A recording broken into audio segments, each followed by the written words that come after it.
So in the last session, we have discussed the various fundamental building blocks of Apex programming and what exactly the data types, what exactly the variable, and how to define the variable and how to assign the value inside that variable. If the user did not assign any value for the variable, then what will be the default value? And what are the various operators in Apex programming language? And what are the various printing statements to display the values inside the debug log file? We have discussed that. Now, so in today's session, we'll see some small programs. How can we write the code? How can we perform those operations? We'll see practically here. So before writing the code, we are going to be discussing how many ways are there to write the Apex programming code. So basically, inside our Salesforce instance, Salesforce is providing the different ways to write the Apex programming code. Now, writing the code is different, executing the code is different. Now we can able to write the code as a developer or as an administrator, and we can execute both. But when coming to the actual end users, or the customers, or the partners, or the employees who are actually accessing our applications, those people just they can able to invoke the code which we have written. Because those people are not technical people, those people are not the programmers, those people don't know any programming languages of Salesforce, those people are not having any technical skills to write some code to execute and to perform some operations. Now we have implemented all those functionalities by writing the code on behalf of them, and we have placed that code inside that metadata repository, and from that metadata repository they can able to invoke the code and they can able to perform the operations whatever they want. So now for that, when coming to the Salesforce, we are having different ways are there to write the code. We are having different ways are there to invoke the Apex code which we have implemented. Now let's see here. So what are the various ways are there to write the Apex programming code? Salesforce provides the below ways to write the Apex programming code.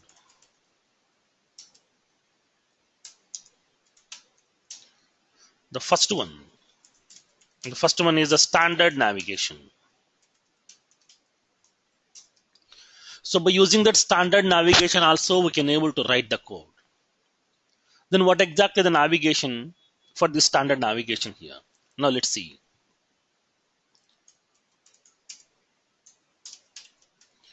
Go to the setup menu and click on it.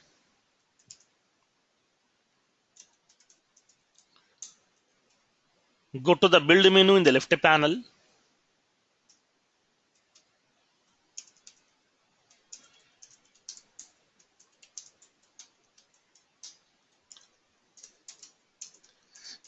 Click on develop and expand it. So now previously we have discussed about customize, we have discussed about create, but now we are discussing about develop. Nothing but we are going to be developing something new by writing the code. So now whatever the features are there inside our Salesforce, these are not sufficient for us. The ready-made features are not sufficient. So we want to develop something new. So at that time, we are going to be using some programming languages to write that code. For that, we have to go with the develop option. Inside the develop, click on Apex classes. Click on Apex classes link. It is populating all the Apex classes to you. So that click on new button to create a new Apex class.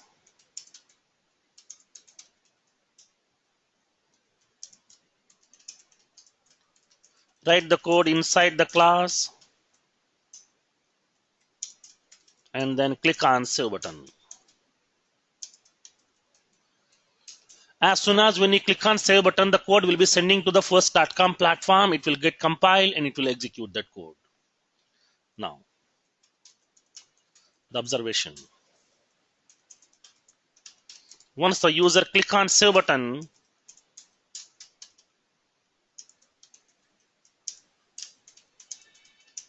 Apex code will send to force.com platform for the compilation.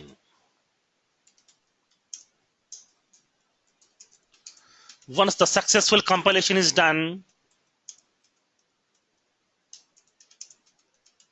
then it will store the code into the metadata repository. This process already we have discussed that.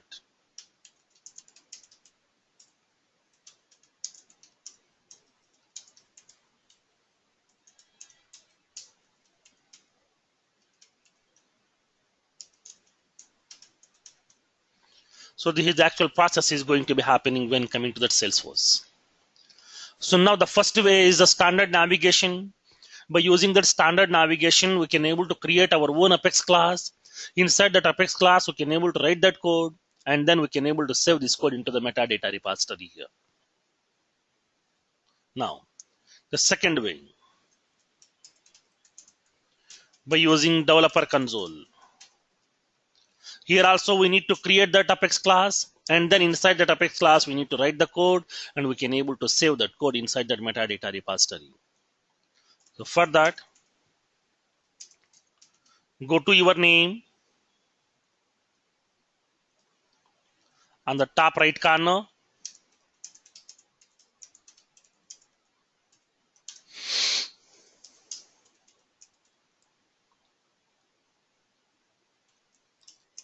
and expand it.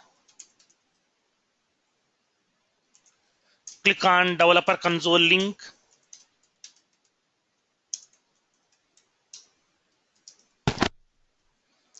and then go to the developer console editor. As soon as when you click on that developer console link, it will be opening the developer console editor. Already you are aware of that, and previously we have discussed about so many functionalities as well. And then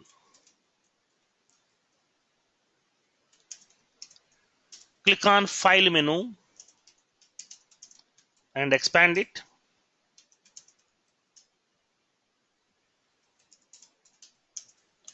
Click on new menu item,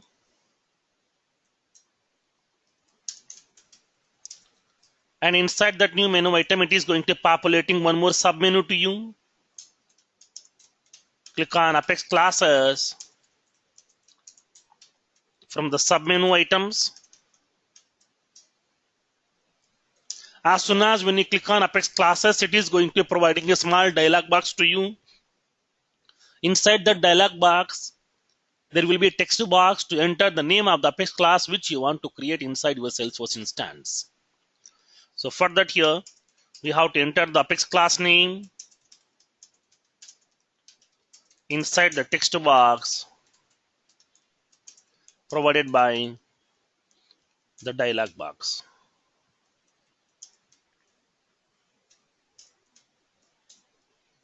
And once you have entered that Apex class name, then click on OK button. As soon as when you click on OK button, the Apex class will be getting created for you with the specified format. And then write the code inside that Apex class.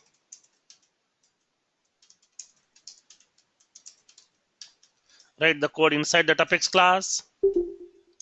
And then use Control S to compile the code.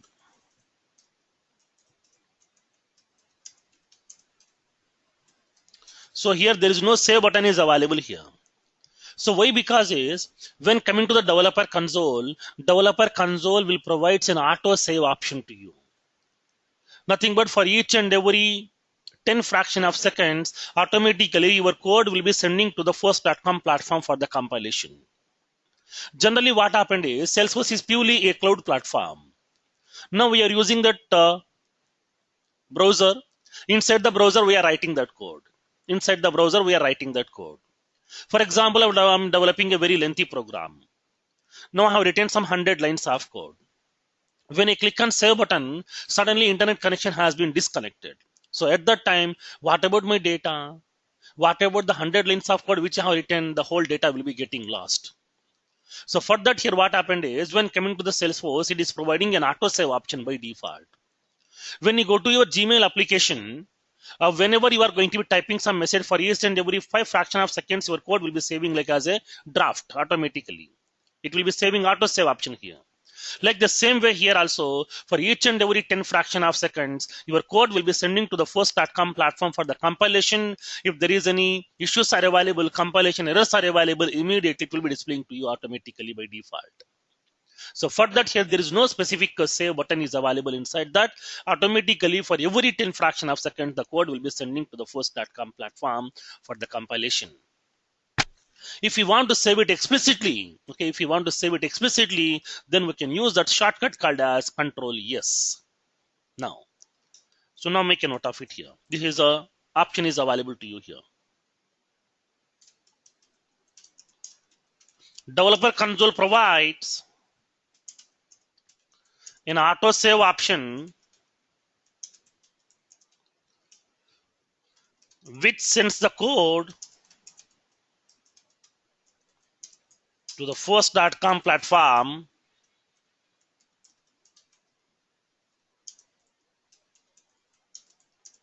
for each 10 fraction of seconds. For each and every 10 fraction of seconds. So that there is no save button is available when coming to the developer console. And then once the successful compilation is done, then automatically the code will be saving into the metadata repository. Once the successful compilation done, it will store that class code into that metadata repository here. Now, so now whatever the classes that you have created, where exactly this classes information is available to you, already we have discussed that all the Apex classes will be getting resides inside an object called as Apex class object. Now, make a note. All Apex classes will get resides in an object in Apex class object. So now these are the objects internally using with the Salesforce where exactly the Apex class will be getting stored. Now, if you want to query the data, we can able to query that here. We can query the Apex classes from the object. For example, we can query that select ID of the Apex class, name of the Apex class from the Apex class object. Like as account, like as contact, like as your custom object, in the same way we can able to query this information also. We can able to query that Apex class ID and we can query that Apex class name also. If you want to get the content of that Apex class, whatever the code that you are written inside that, then we can able to use a column called as body column. In that body column, it is going to be saving the code which you have written inside that Apex class, so that we can able to use this query and we can able to fetch all the Apex classes information which you have created in the past inside your Salesforce organization. Now, so if you want to query only that organization information, now for every Salesforce instance, Salesforce is going to be creating so many number of organizations to you. If you want to query the organization information, at that time we have to use an object called as organization object. Inside this organization object, we can able to make a query and we can able to fetch that information whatever you require. Now, the next one. The third way is execute anonymous window. The third option is to write the code is execute anonymous window here. When coming to the execute anonymous window, this is like as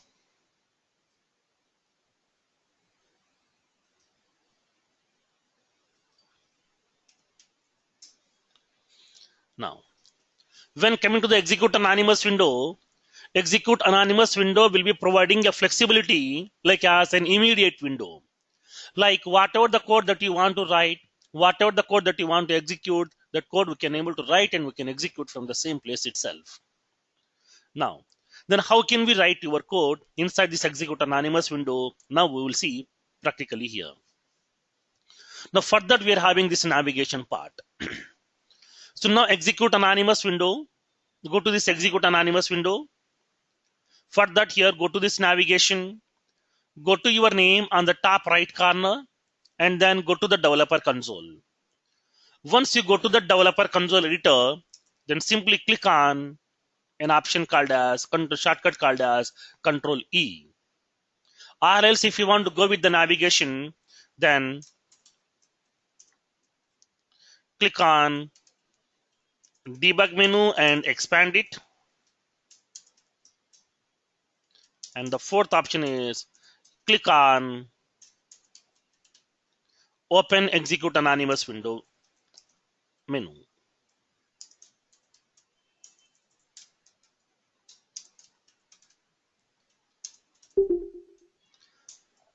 Or else if you want, you can able to use a shortcut also here. We can use that shortcut Control E. So now just to go to your developer console editor and then simply we can click on Control E. So now automatically execute anonymous window will be getting provided to you here, and then write the code inside this.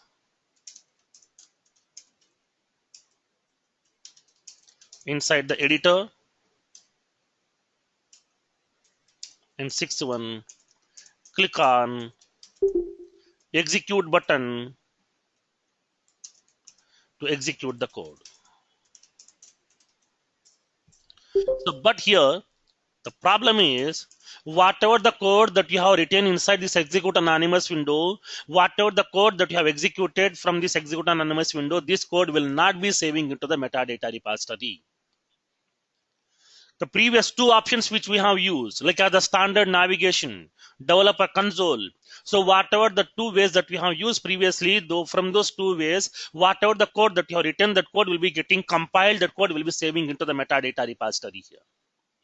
So now from the execute anonymous window, whatever the code that you have written, that code will not be saving into the metadata repository here. This is simply like as an immediate window option to you, nothing but for your sample purpose. We can able to write some code, we can able to execute the code, we can see whether it is working properly or not. Now, so let's make a note of it here. Code written inside the execute anonymous window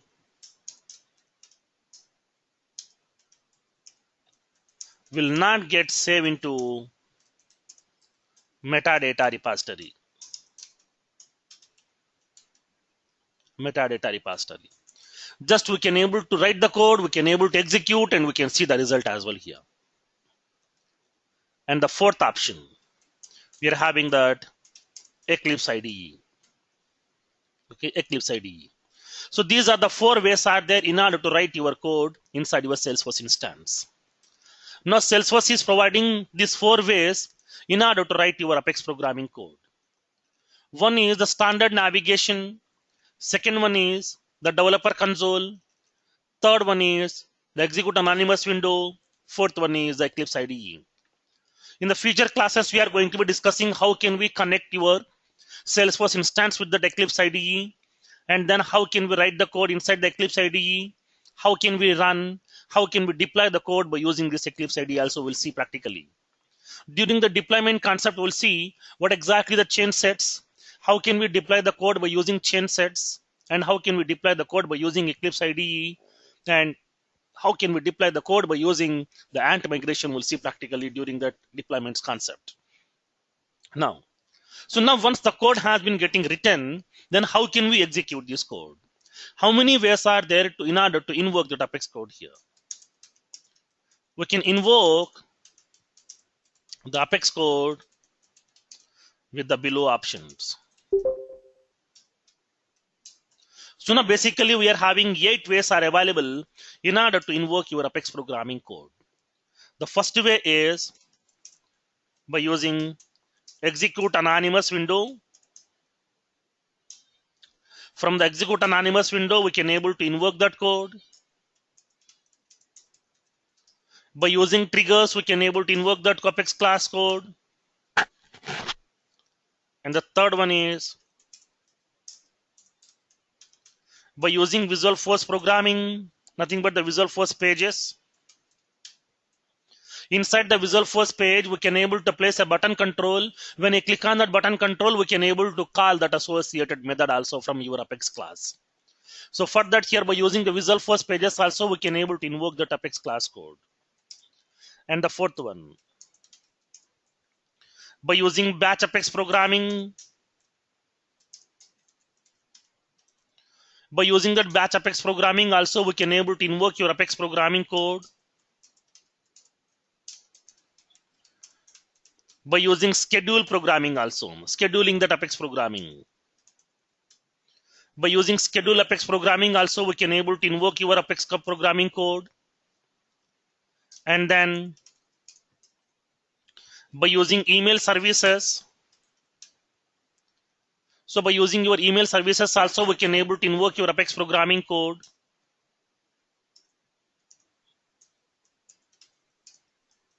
By using APIs. So whatever the APIs that you have created by using the REST programming, nothing but the REST APIs, we can able to invoke your Apex programming code from the outside. And the eighth one, by using Eclipse IDE. From the Eclipse IDE also, we can able to run your Apex programming code.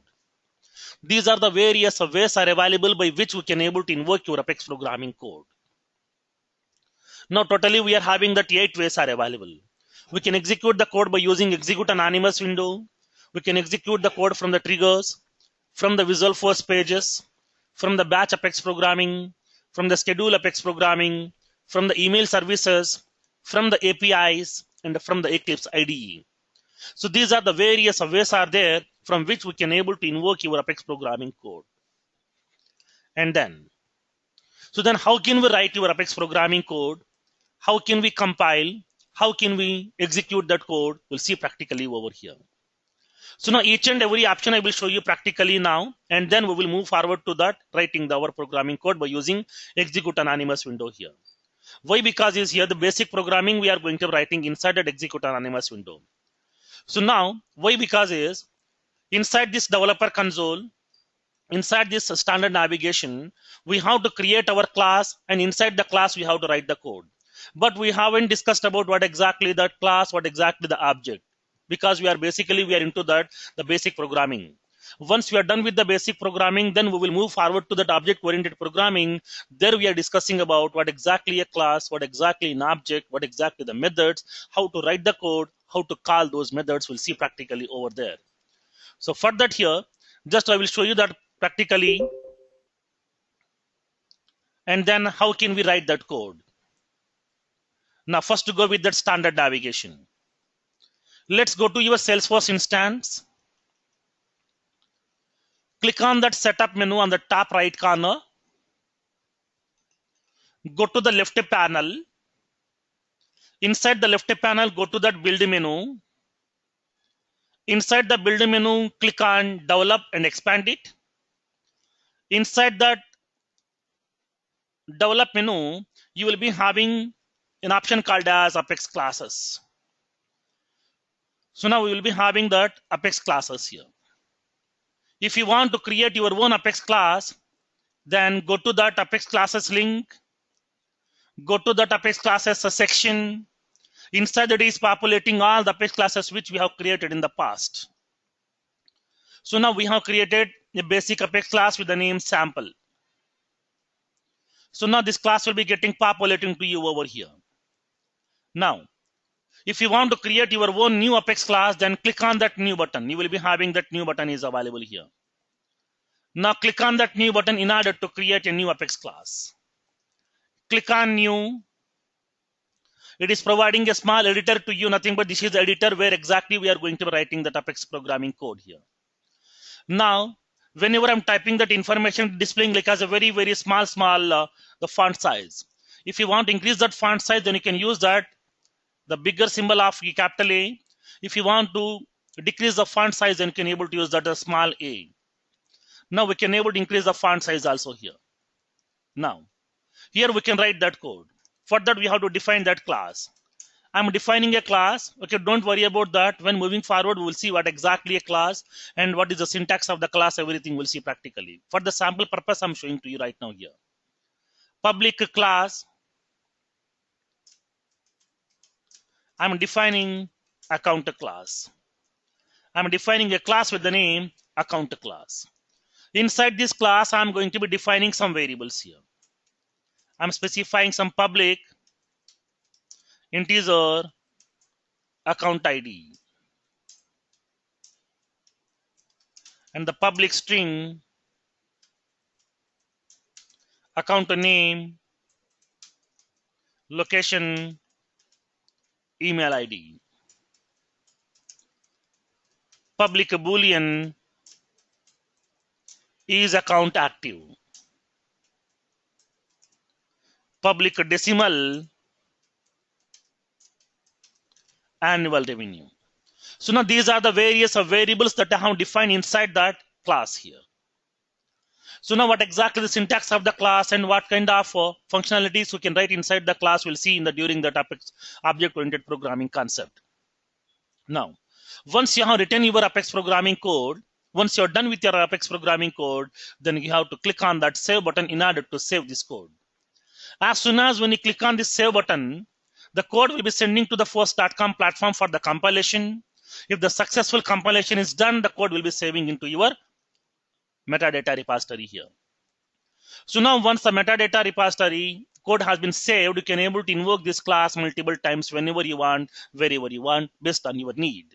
Nothing but this is a reusable class created by the Salesforce to you by default. Now, so now for example here. So now we will see how to create an Apex programming code by using the developer console. So this is the way, basic way in order to create an Apex class by using that standard navigation. The second way, in order to create an Apex class by using the developer console, we'll see practically over here. I'm placing this code here.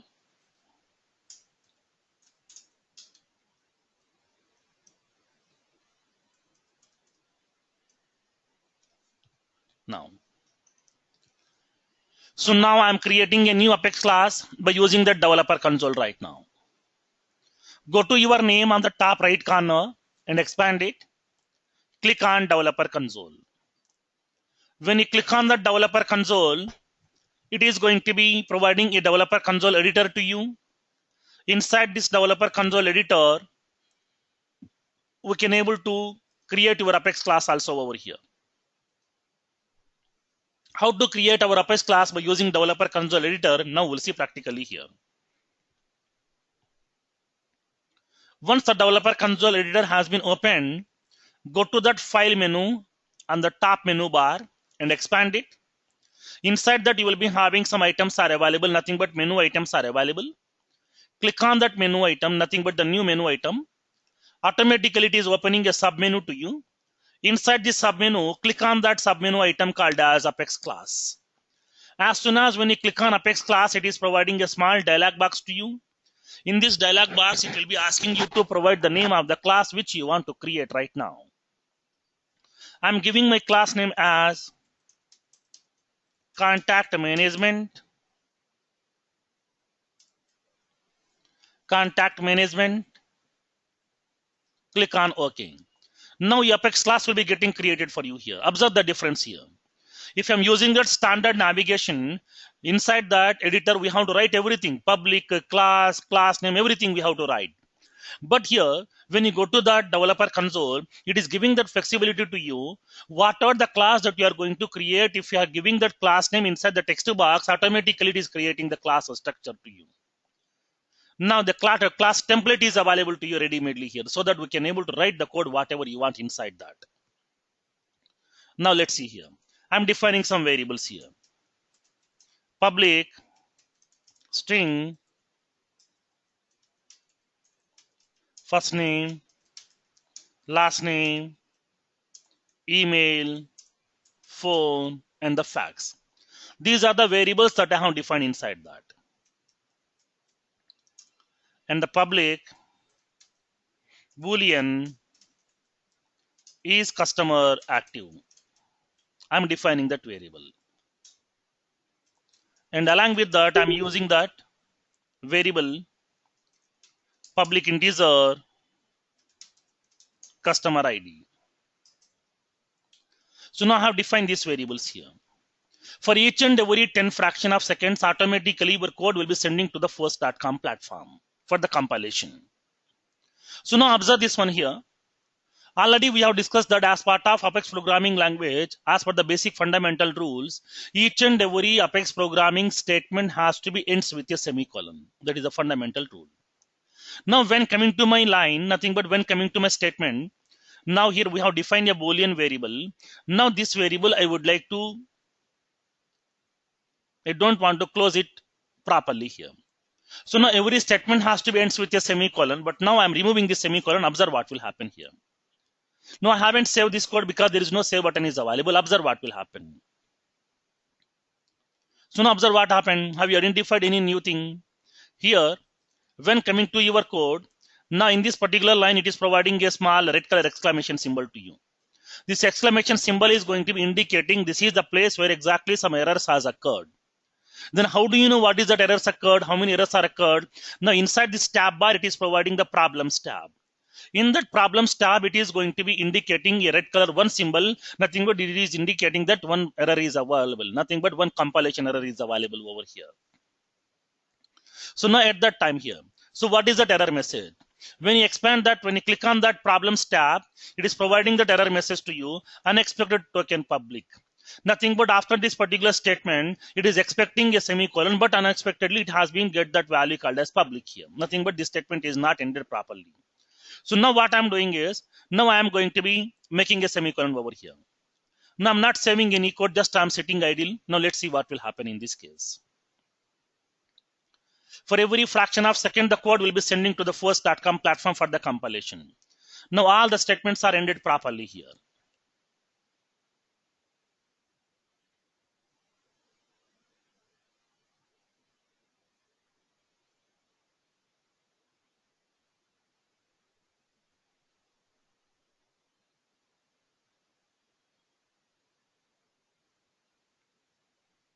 Now observe this one. So now the problems has been resolved. There is no problems available. There is no exclamation symbol, nothing but the whole code is correct. Nothing but there is no syntactical mistakes inside your code. Nothing but for every 10 fraction of seconds, the code will be sending to the first.com platform for the compilation. And then once the successful compilation is done, it will be saving your code into that metadata repository here.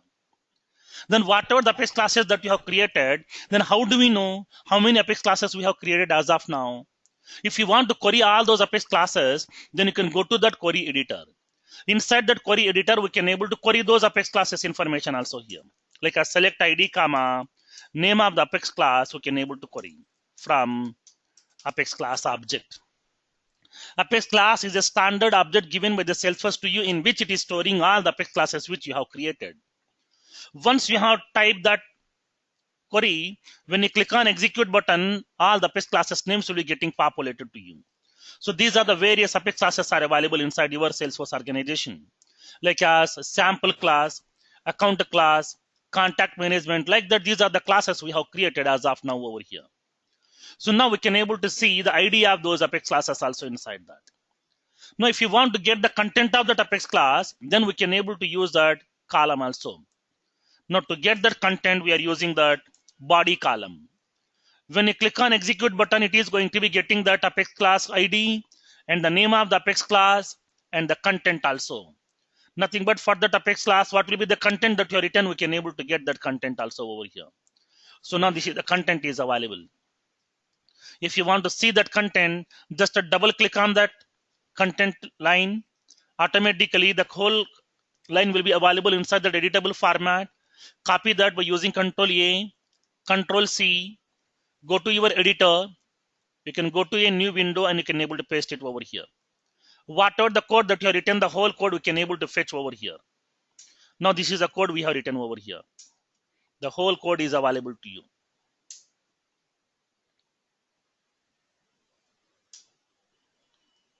So now this is what the code we have written as of now. The whole code we can able to fetch from that object as well. So now this is the code we have written here. So nothing but what happened inside that Apex class object, it will be holding a column called as body column. Inside that body column, it will be holding the whole code which are written inside that Apex class. All the Apex classes information will be storing inside an object called as Apex class object. Now this is the way. For example, here, when coming to your Apex class, inside your Apex programming, so as of now, how many lines of code we can able to write inside that?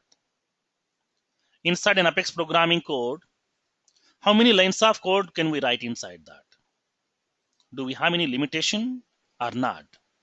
If the limitation is there, then what is that limitation over here?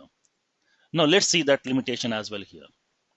Whenever you are going to be writing that Apex class code, we can able to write maximum of 30 lakhs characters Apex programming code.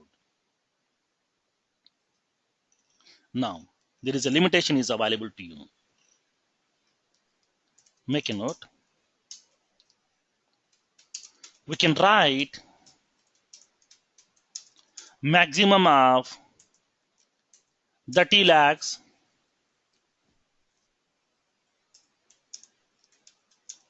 Apex programming, 30 lakhs characters of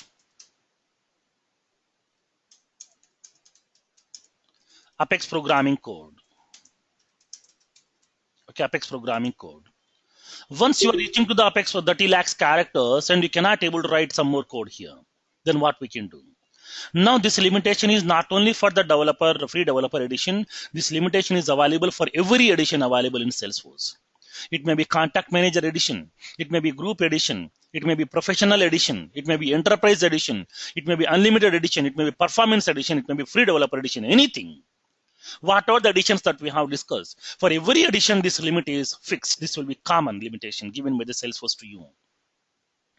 Now, if you are reaching to the number of characters here, now whenever you are going to be writing some Apex programming code, inside that code, how many number of characters that you have written, everything will be getting counting by the Salesforce automatically by default. In the entire organization here, okay, in the entire organization, in the entire organization, we can able to write so many number of Apex classes. When you combine all these Apex classes code, the number of characters inside this, all these Apex classes code available inside the organization should not be crossed more than 30 lakhs characters. If it is reaching to the more 30 lakhs characters, automatically Salesforce will not allow you to write some more code inside that, because already you have reached to that maximum number of characters of Apex code, that is 30 lakhs characters. This question is very, very important. This is one of the certification question over here. Now, so now at that time, what we can do here? If I'm using free developer edition, then what we can do? If I'm using the unlimited edition, then what we can do here? If it is a free developer edition, there is no chance of extension. Okay, there is no chance of extension. Nothing but we are not getting any extensions from the Salesforce side, because Salesforce people has given that limitation to you. So now why they have given these 30 lakhs characters? Why can't we write my own number of lines of code? Why can't we write some unlimited number of characters? Why the Salesforce is giving this limitation is, when coming to the Salesforce is always enforcing you to write the code in a generic format. Write the code in an optimized way. Why? Because is whatever the code that you have written, that code is not saving into your local system. That code is not storing into your local server. That code will be saving into the shared infrastructure given by the Salesforce to you. So now for each and every organization, Salesforce is going to be allocating some amount of space inside their Salesforce server. So now in that particular, the memory location which they have reserved, your actual code will be getting resides inside that. So that already we have discussed during that multi-tenant architecture over there. Now during that multi-tenant architecture, we have discussed that Salesforce is going to be allocating some amount of space for each and every organization inside that Salesforce instance. Now, let me show you that.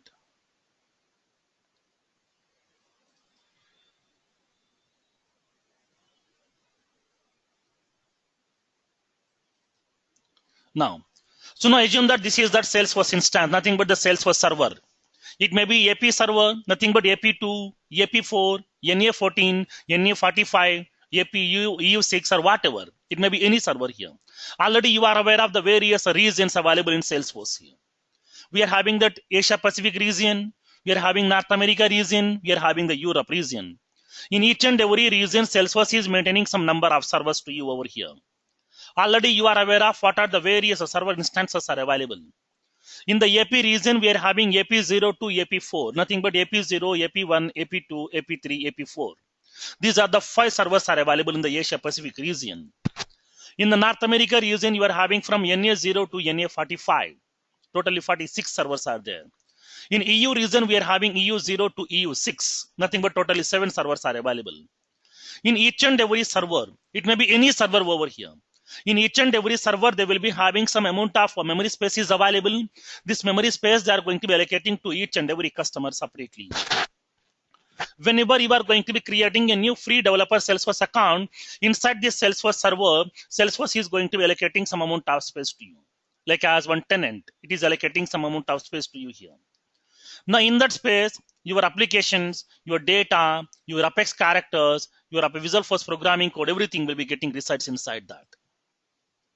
So now for that here, when coming to the Salesforce, whenever you are going to be creating a new Salesforce account that is called as a Salesforce.com organization, every Salesforce.com organization will be having their own ID, which will be starting from 00D, which already we have discussed during that multi-tenant architecture over there. So now inside a single organization, we can able to write maximum of 30 lakhs characters Apex code, not more than that. So now if it is a free developer edition, we cannot able to extend this number of characters. Suppose if it is a unlimited edition, then what we can do? If it is an unlimited edition, then what we can do? If you are reaching to that maximum of 30 lakhs characters code, then we can able to contact your Salesforce administrator. No need to contact the Salesforce people here. When we reach to 30 lakhs Apex code, 30 lakhs characters Apex code, then contact your Salesforce administrator. Contact the Salesforce administrator and he can extend the characters limit to some 50 lakhs and to 1 crore also. Depends upon your requirement, we can able to keep on extending this number of characters limit also here. That flexibility will be available. So now no need to contact the Salesforce support people every time. So now there are some provisions are available in Salesforce. By default, Salesforce is giving 30 lakhs characters count. If you are reaching to the 30 lakhs characters count, then we can able to contact our organization's Salesforce administrator. Our Salesforce administrator will be having the rights to extend this number of characters limit also here. That flexibility will be available to you over here. Now, if it is a free developer edition, then there is no option to extend this number of characters limit. This is the limitation given by the Salesforce to you here. Now, after that, the third way we'll see practically here, execute anonymous window. So what exactly the execute anonymous Excuse me, Feroz. And then how can we write the code inside this execute anonymous window? And how can we compile? How can we execute the code? We'll see practically now. Yeah, tell me. Feroz, as a Salesforce administrator, how can we extend that? In that unlimited edition, you will be having the rights. Inside the data management options, you will be having that characters limit is also available to you. In the free developer edition, you will not be getting those options to you here. When you go to that unlimited edition, you will be having that the data management. Inside this data management, you will be having that characters limit options are also available, by which we can able to extend that the number of characters limit. Okay. Now, so now let's see how can we write the code inside that execute anonymous window, and then how can we compile and how can we execute that code. Let's see practically here. So now when coming to the execute anonymous window, this is like as an immediate window where we can able to write some code and we can able to compile and we can execute that code. We can able to see the result also here. Then where we can see the result, already we have discussed that yesterday, that Salesforce is going to be providing a log file for each and every request. For each and every execution, Salesforce is going to be providing a log file that is called as a debug log file. Now in that debug log file, it is going to be placing that information, nothing but the programming execution, and along with that the result of your code also here. Now let's see how can we write that code. Now let's go to your developer console. You are aware of how to go to the developer console. Once you go to the developer console, then go to the top menu bar. In the top menu, go to the debug menu, expand it. You will be having a first option called as open execute anonymous window. When you click on that, an execute anonymous window will be getting open for you here. Okay, an execute anonymous window will be getting open for you. This is called as the execute anonymous window. If you want to expand that window, then you can click on that expand button. Automatically, it will be open this. It will be giving that very big window to you over here. Now, or else, if you want to open this by using shortcut here. Now, currently I'm into the developer console. Just simply click on that Control E. When you click on Control E, automatically the execute anonymous window will be getting open for you. Execute Control E is the shortcut to open that execute anonymous window. Now expand that. So now this is the editor is available to you where we can able to write the code. Once you have write that code, in order to execute that code, we are having the two buttons are available here. In the bottom corner, okay, in the bottom corner, bottom right corner, you will be having two buttons are there. One is the execute button. Second one is execute highlighted button. So now what exactly the difference between execute and the execute highlighted buttons over here? So now when you click on that execute button, whatever the code that you have written inside this entire editor, the whole code will be getting executed for you here. The whole code will be sending to the first.com platform for the compilation and for the execution process. But if you don't want to execute the whole code, if you want to execute only a few lines of code, then at that time, select only those few lines of code which you want to execute. Select only those few lines of code by using that, the mouse pointer, and then click on execute highlighted. Nothing but whatever the lines that you have selected, only those lines you can able to execute by using that execute highlighted button. Execute button, execute highlighted button. Execute button is going to be executing the whole code which you have written inside this editor, and the execute highlighted button is going to be invoking or executing only those lines of code which we have selected by using that mouse pointer. The remaining lines of code will not be getting executed for you here. Now, There was one question. Yeah. So can we select multiple blocks for executing? I mean, no, we cannot select multiple blocks. Now, in a single place only, we can able to select that line, like as your Word document.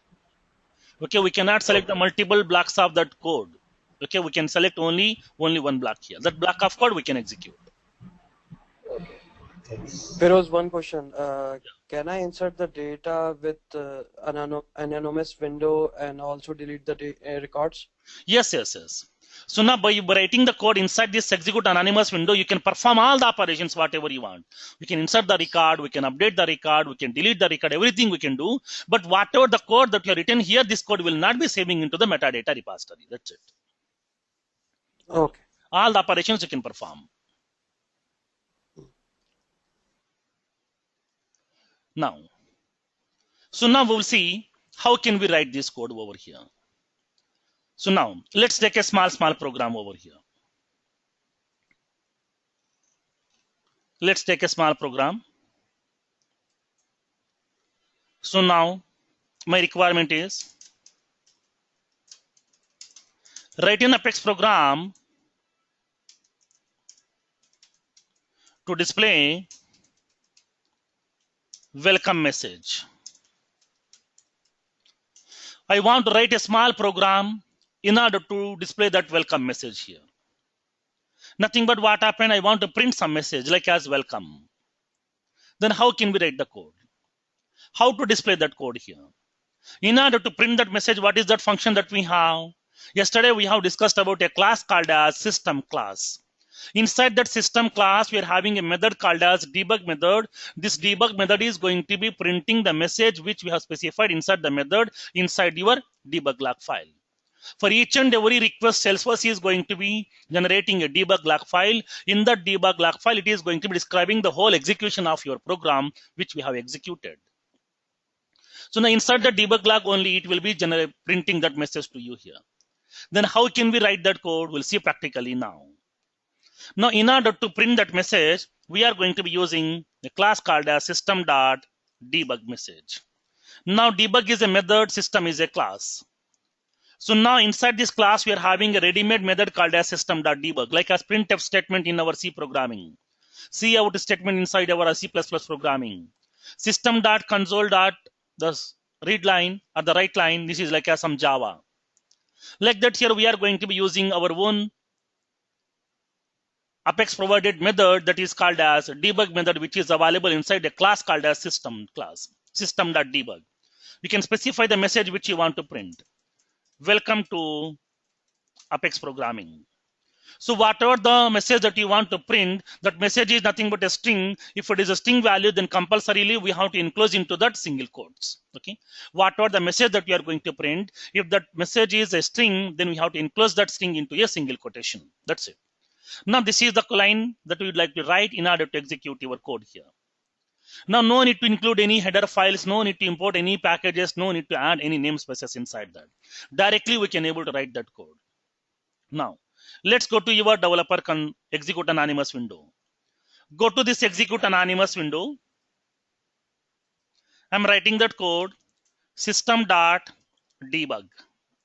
Now it is providing the IntelliSense feature also to you here. Now as soon as whenever I'm typing that system dot, it is populating all the methods available inside that system class to you here. Now this feature is called as IntelliSense feature. No need to remember all the methods available inside the class. No need to remember the syntaxes also. Everything will be getting given by Salesforce by default to you. Now whenever you are using the system.debug, now it is providing that method syntax to you. Now just press enter, automatically the method syntax will be getting included over here. So now specify that message which you want to print. I'm printing that message, welcome to Apex programming. So now here I have written this code. Now I would like to execute this code. Then how can we execute this code over here? So for that, now in order to execute this code, you will be having that execute button is available. On the bottom right corner, okay, on the bottom right corner, you will be having that button called as execute button. Click on that execute button, it is going to be executing your code. When you click on execute button, request has been sent to the server. Now just a small pop-up message has been displayed to you, nothing but request has been sent to the server. Salesforce has processed the request. It has generated the response. Then where we can see this response here? How can we see that result? Now upon executing that code, Salesforce is going to be generating a log file. That log file is called as a debug log file. Then where we can see this debug log file here? For that, go to your developer console. Okay, go to your developer console. Inside this developer console, you will be having a tab bar is available. You will be having this tab bar. In this tab bar, you will be having a tab called as logs tab. The first tab is logs tab. When you click on that logs tab, it is providing a log file to you inside that. Nothing but there is a log file is available. Training Salesforce application is unknown. Now there is a log file is available. In this log file, it is going to be indicating the status. Nothing but the status is nothing but the log file has been generated successfully. The code has been executed successfully. It is giving a column called as read status. Nothing but read status is going to be indicating whether the user has looked into this particular debug log file or not. Nothing but whether the user has opened this particular log file or not here. For that, it is going to be indicating the read status. Now, as of now, I haven't opened that log file here. Now, what is the size of this log file? Everything will be getting described over here. Okay, everything will be getting described over here to you. Now, let's see this information. Now, just a double click on that log file. Now, the log file will be getting open for you here. Inside that log file, it is going to be describing the whole execution process of your code. Even though you might be written one simple line of code, now in order to execute that program, it will be using some internal functionalities to you. It has to allocate some amount of memory. It has to utilize some Salesforce resources. So for that here, it will be having some execution flow inside that. This is the whole execution flow is available to you over here. Okay, here's the whole execution flow. It is going to be happening inside your Apex programming code. So now from this code, how can we cross-check what exactly my message? So for that here, in order to see your result, just here inside that bottom corner, you will be having that checkbox called as debug only checkbox. You will be having a checkbox called as debug only checkbox here. Select the debug only checkbox, nothing but I'm going to be instructing to that particular Salesforce instance. Please don't show me this entire execution flow of my program. Just to show me that messages which are printed by using system.debug file. So now for that here, just select that checkbox debug only. Then automatically it is filtering that debug log file. It is going to displaying only those debug statements which are written by using your program. So now this is a message it is going to printing to you. Welcome to Apex programming. So this is the way we are going to be writing the code. We are executing the code. We are observing the result over here. Now, so now here you can raise a question here. Every time, do we need to write the code? Do we need to come to here? Do we need to open that log file manually? Do we need to filter that results? No. So now in order to open that log file automatically here, we are having an option. When you come down, okay, when you come down here, inside this execute anonymous window, you will be having a checkbox called as open log checkbox. Okay, beside this execute button, you will be having a checkbox called as open log checkbox. Now, whenever you are selecting this checkbox, then what will happen? Now, as soon as when I click on execute button, then please execute my code, generate the debug log file, and open the debug log file for me automatically. Here, I don't want to open that log file manually by double click on it. So please open that log file for me here. So for that here, as soon as whenever you are selecting that open log checkbox, it is going to be opening the debug log file for you automatically. And from there, we can able to see that result. Now here I'm writing one more line of code here. System.debug.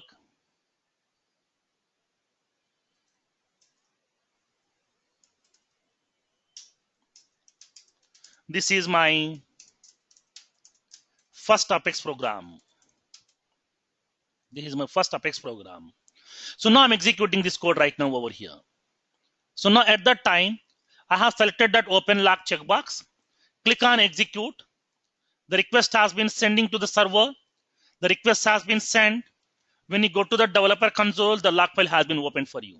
Previously, what happened? We have go to that logs tab. We have double click on that logs tab to open that log file here. But now the log file is ready-madely open for you to here, readily available to you. Just you can select debug only checkbox so that we can able to see our result here. Whatever the messages that you have printed, we can able to see those results as well here. Welcome to Apex programming, and this is my first Apex program. So this is the way we are going to be writing the code inside your Apex programming here, inside that execute anonymous window. Clear? Feroz, one question. So is this the usual way to write the code, like No. practice? No. See, whenever you are doing that actual implementation, we are going to be using the developer console. And when moving forward, we are discussing about one more option called as URL format. By using the URL format, by using developer console, we are going to be writing that code.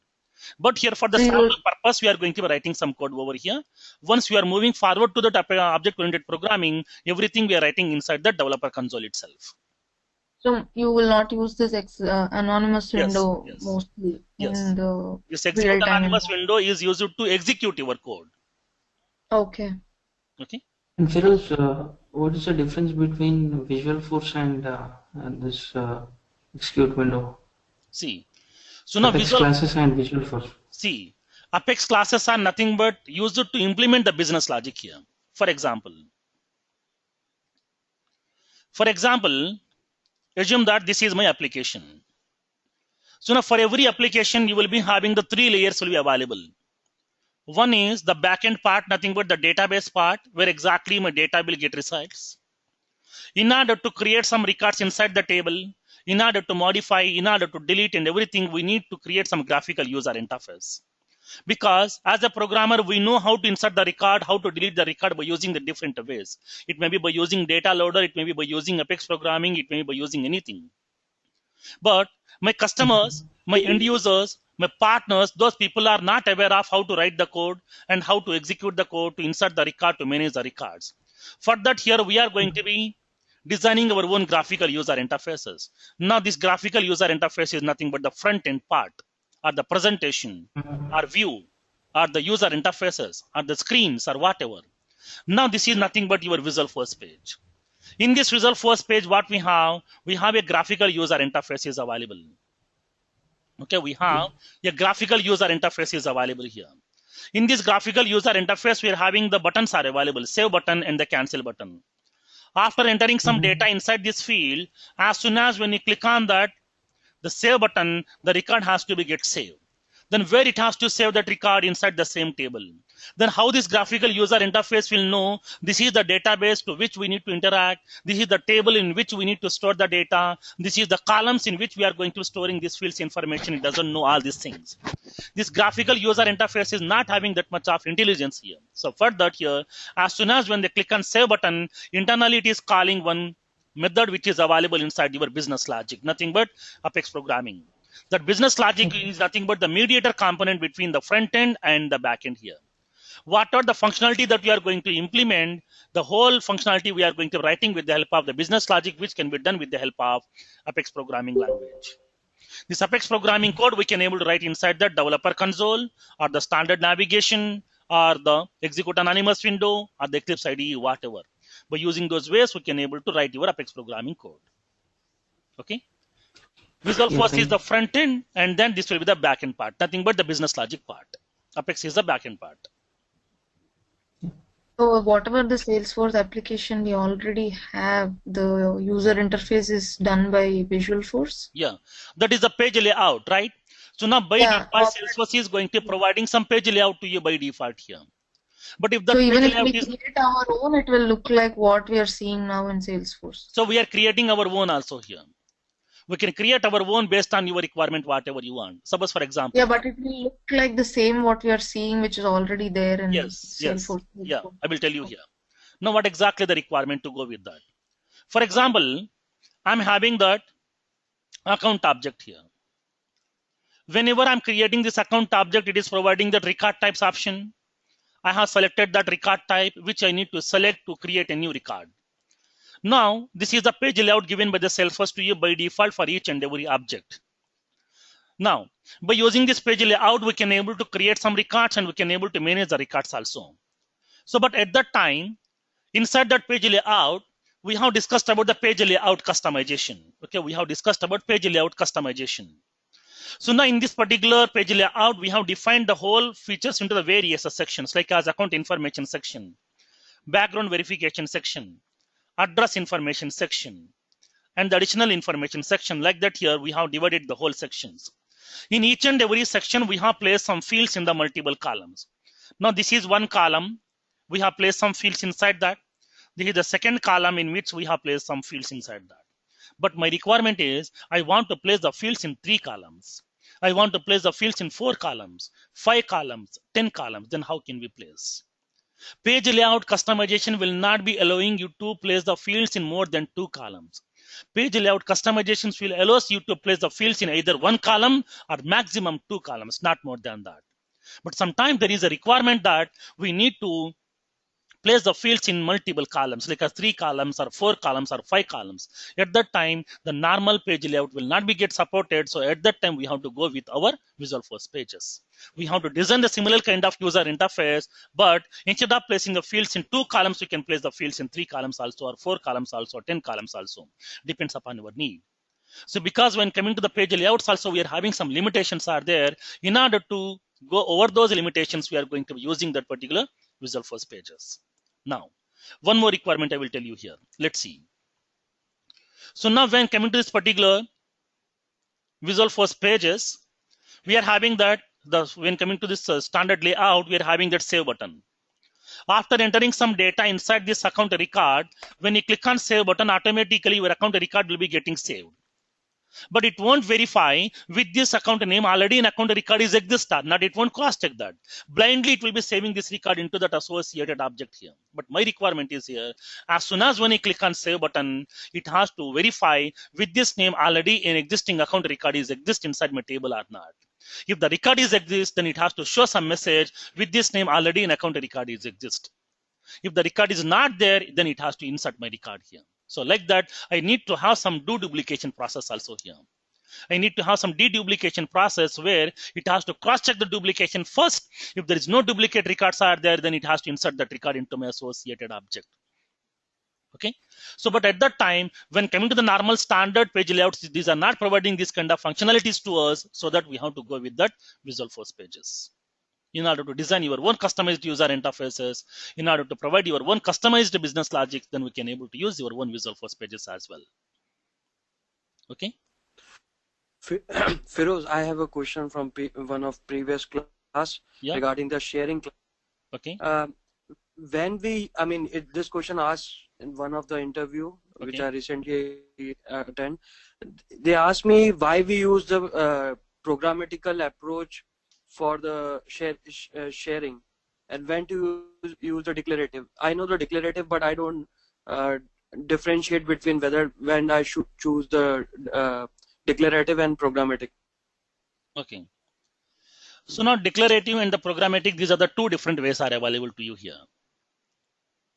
For example, sometimes whenever you are going to be creating that sharing rule, okay, you are creating that sharing rule where for each and every sharing rule, we are going to be defining some certain conditions based on which you would like to share that record.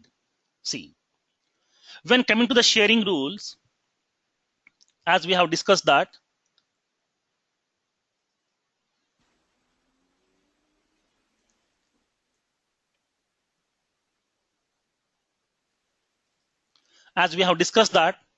when coming to the sharing rules, we can able to share the record based on either owner or based on either criteria.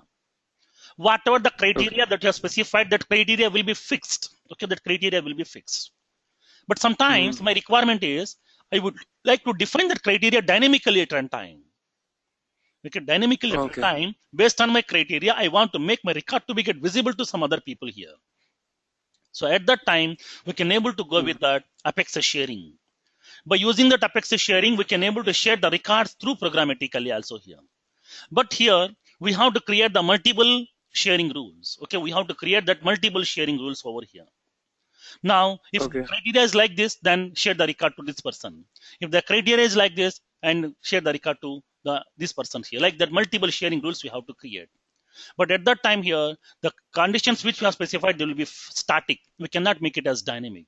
If you want to make the conditions dynamic, and based on that, if you want to share the record, then we can able to go with that Apex sharing rule. Okay. Now. Okay. Thank you so much. Now. So now understood the concept, then how can we write the code? How can we execute the code? How to see the result? The same process we are going to be using from now onwards. Now, write one more small program here. Write an Apex program to define two variables and assign the values and display the values. So now my requirement is I want to define the two variables. You can take any type of variable, integer variable, the decimal, and the long, string, whatever. You can take any type of two variables here. Define two variables and then assign some value and then display those values here.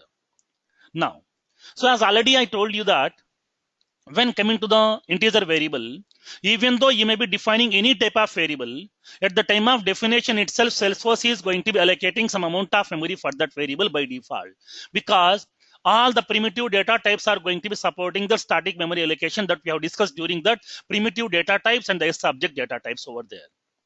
Now, once the memory has been getting allocated, inside that memory, what is the default value will be getting stored by Apex programming? By default, it is going to storing that null value here. Then how do you know whether it is null value or something else? Now, let's see practically here. I want to define two variables. I want to get the value of those variables here. Then how can we get that value? We'll see practically here. Let's go to your program. So now I am going to be writing that code. I'm defining that variable here. Integer customer ID string customer name. These are the two variables that I have defined here. You are aware of how to define the variable. Variable declaration. So now whenever you are going to be starting that line with the help of two forward slashes, it is mean this is a commenting statement here. Nothing but commenting that code in order to provide some documentation. Whatever the code that you have been commented, that commented lines of code cannot be counted inside that 30 lakhs characters count. That commented code cannot be compiled. The commented code will not be executed by the force.com platform to you. Commenting means nothing but this code I don't want to execute inside my application. I want to make it like as some documentation process. Now, in order to comment that code, we are going to be using the two forward slashes here. If you want to comment that code, we are having two ways of commenting here. Single line comment, and the second one is the multi-line comment here.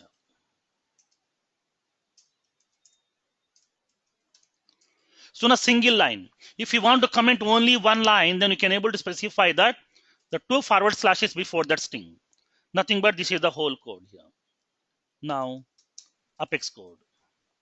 Now, before that line, you can specify that the two forward slashes automatically, that code will be getting compiled, commented over here.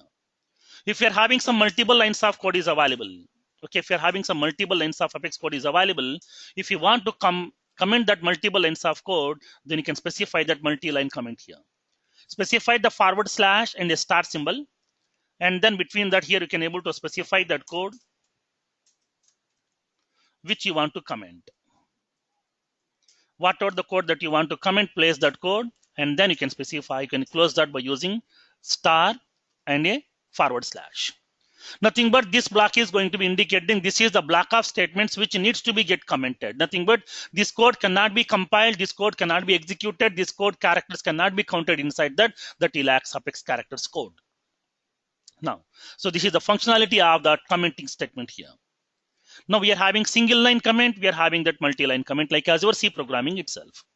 Now the same formats are available.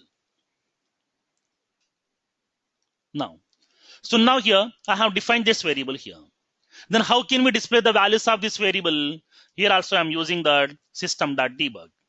Here simply we can specify that variable name, customer ID. Inside that method we can pass that variable name. What are the values available inside that variable? That value will be getting described to you. Nothing but displays to you here. System.debug customer name. So now here, these are the 4 lines of code that I have written right now here. Integer customer ID and the string customer name, 2 variables that I have defined. Whatever the values are available inside that, I am going to be displaying those values over here. I'm writing that statement. Print the values. So now here, now let's execute this code. In order to execute that code, we have to use that execute button. When you click on execute, the first 2 lines of code is also will be getting executed. But I don't want to execute this whole code. I want to execute only this code, 4 lines of code here. Select this 4 lines of code by using mouse pointer. Click on execute highlighted button. Okay, click on execute highlighted button. The request has been sent to the server. Now go to the developer console. The log file has been opened for you. Select the debug only checkbox right now. Now it is providing the value as null, null. Nothing but what happened, if you did not assign any value for that variable, by default Salesforce is allocating the value as null. It may be integer also, it will be assigning that null value by default. That already we have discussed that integer means it's not a reserved word. It's not a system defined word. It's not a token. It's a class. Everything, each and every data type that we have inside that Apex programming, everything is nothing but a class to you. so that it is going to be allocating the default value as null, even though if it is an integer variable by default. Now, let's go to your statement here. Now I want to assign some value for these variables here. How can we assign the values? Now I'm assigning these values here. Assigning the values. Now for that customer ID, I'm assigning some value, some 14005600. Now this is the value that I'm assigning over here. And for the customer name equals to, this is a string variable, so that we have to assign that string value inside a single quotation. So that I'm giving that customer name as some Merck Pharma. Merck Pharma Incorporation. So now here I'm going to be displaying this value over here. So now for these two variables, the memory has been assigned, but we haven't stored any value. So now I have assigned the value for that variable here. So now in this case, what happened? As soon as whenever we are going to be assigning some value for this variable, then this value will be storing inside that memory location reserved for that variable to you by default. Now let's print these values here.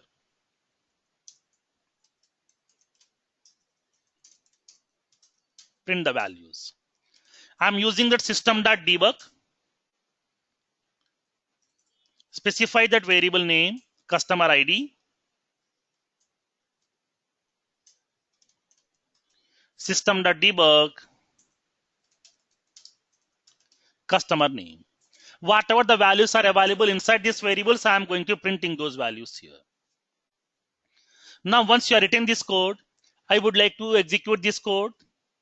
Select those statements, click on execute highlighted. What are the lines of code we have selected that will be sending to the first.com platform? It has executed that. It has generated that, the log file to you. This is the log file has been getting generated. Sometimes if the log file is not visible to you, then you can able to go to this developer console, go to this tab bar, click on this logs tab. You can able to click on that recently generated log file over here. Now select the debug only checkbox. Now it is going to be displaying that information to you.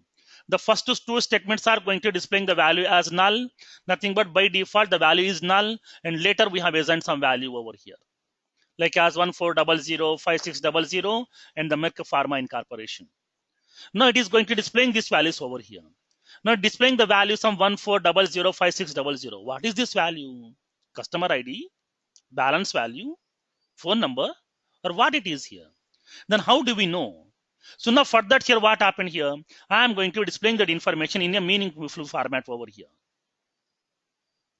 Now, for example, assume that I am going to be designing a graphical user interface. Like for example, I'm designing a login screen. And this is a login screen that I'm designing right now over here. In this login screen, I'm going to placing two text boxes where the user can able to enter some username and the password to log in into my application.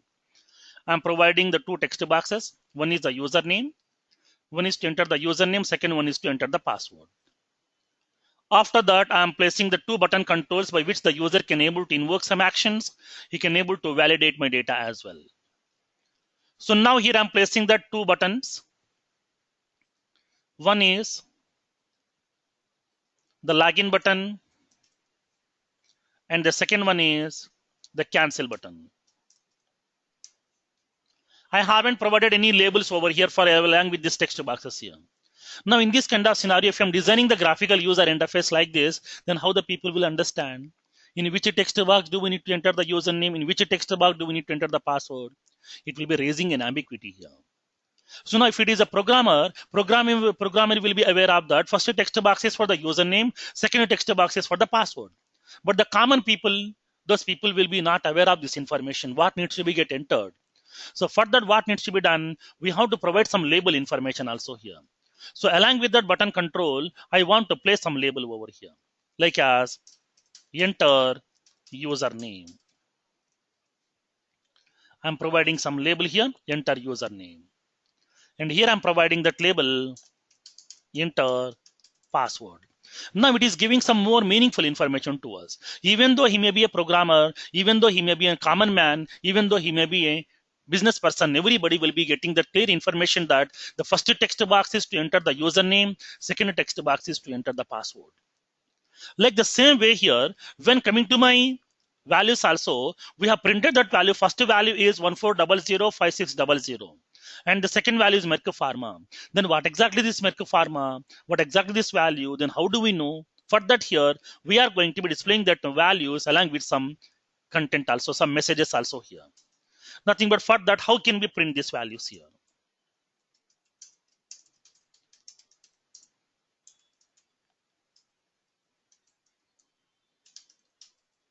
So now I want to print that message here, like as customer ID is so and so value, and the customer name is so and so value. Like that, I want to print some message over here. So for that, we have to use system.debug customer ID is. Now this is a string, so that I'm going to be enclosing inside that single value, nothing but the single quote. And then after that, I would like to place that value called as customer ID here. So now this is a numerical value and this is the string value. Then how can we concatenate these two? By using an operator called as plus operator.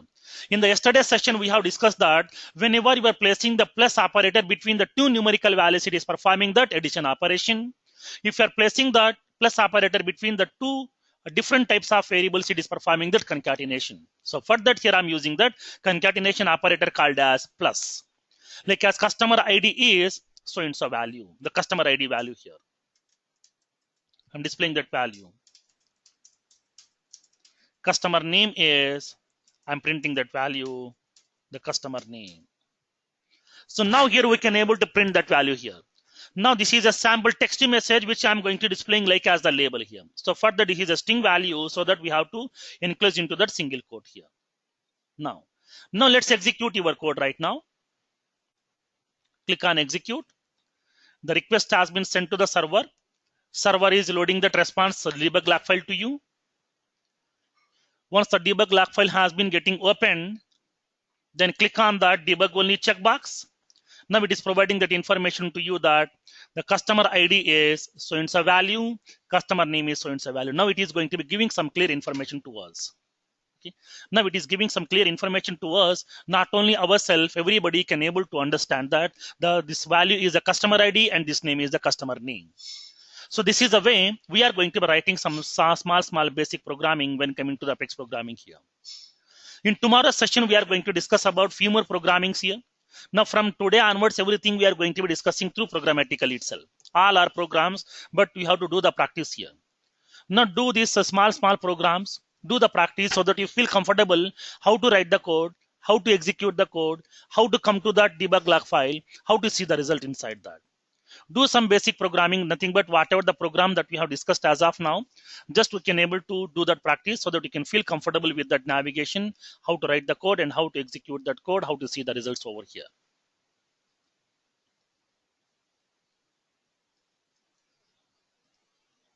Yeah, thank you, Firoz. Okay, thank you. Yeah, thank you.